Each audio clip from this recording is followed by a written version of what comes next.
Aryan Khan drugs case में news channel ABP news का दावा है कि इस मामले में एनसीबी के गवाह केपी गोसावी, जो आर्यन खान के साथ सेल्फी के बाद सुर्खियों में आया था, एनसीबी के नाम पर वसूली का खेल खेल रहा था।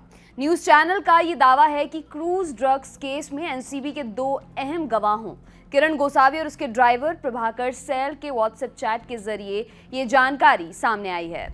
न्यूज चैनल का कहना है कि एक व्हाट्सएप चैट हाथ लगी है। इस व्हाट्सएप चैट में प्रभाकर सैल का जिक्र है। वो एनसीबी का दूसरा गवाह है और केपी गोसावी का ड्राइवर रह चुका है।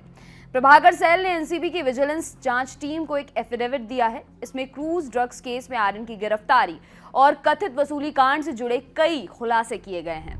प्रभाकर सैल ने केपी गोसावी के साथ हुई अपनी व्हाट्सएप चैट भी एनसीबी को सौंपी है। चैनल का दावा यह है कि व्हाट्सएप चैट 3 अक्टूबर की है, जिस दिन शाहरुख खान के बेटे आर्यन खान और अन्य को ड्रग्स के मामले में गिरफ्तार किया गया था। इस चैट में केपी गोसावी प्रभाकर सैल से कहता है, हाजी अली चले जाओ और वो काम पूरा करो जो मैंने तुम्हें बताया था, वहां से घर वापस आ जाना।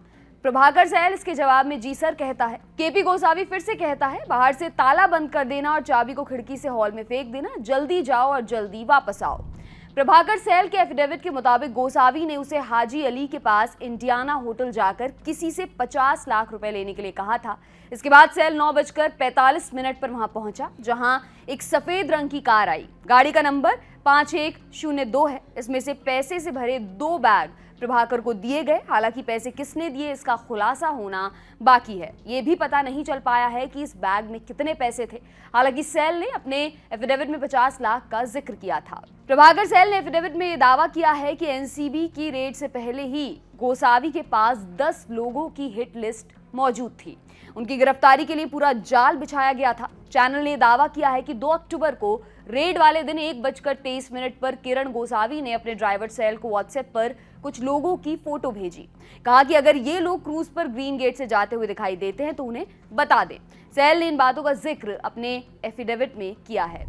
इन 10 में से एक को पहचानने के बाद प्रभाकर ने व्हाट्सएप पर ही उसकी जानकारी गोसावी को दे दी थी। केपी गोसावी ने 4:23 पर एनसीबी रेड के बारे में प्रभाकर सैल को बताया था। रेड में कुल 13 लोगों को गिरफ्तार किया गया है।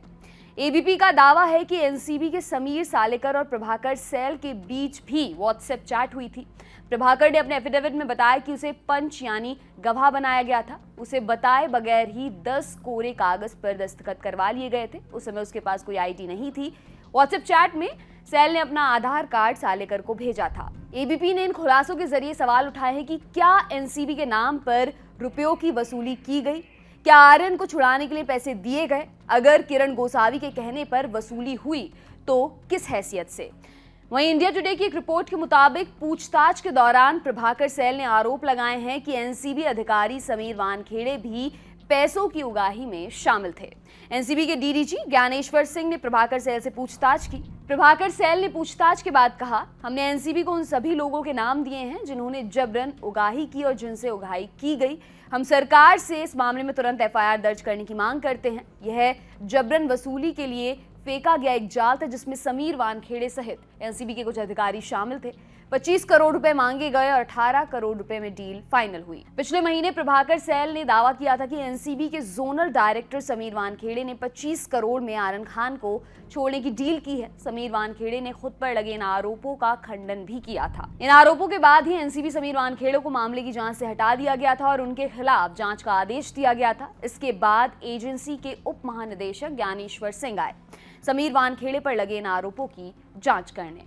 आपके लिए ये खबर लिखी हमारे साथी डेविड ने। मेरा नाम है दिव्यांशी। देखते रहिए दी लल्लन टॉप। शुक्रिया।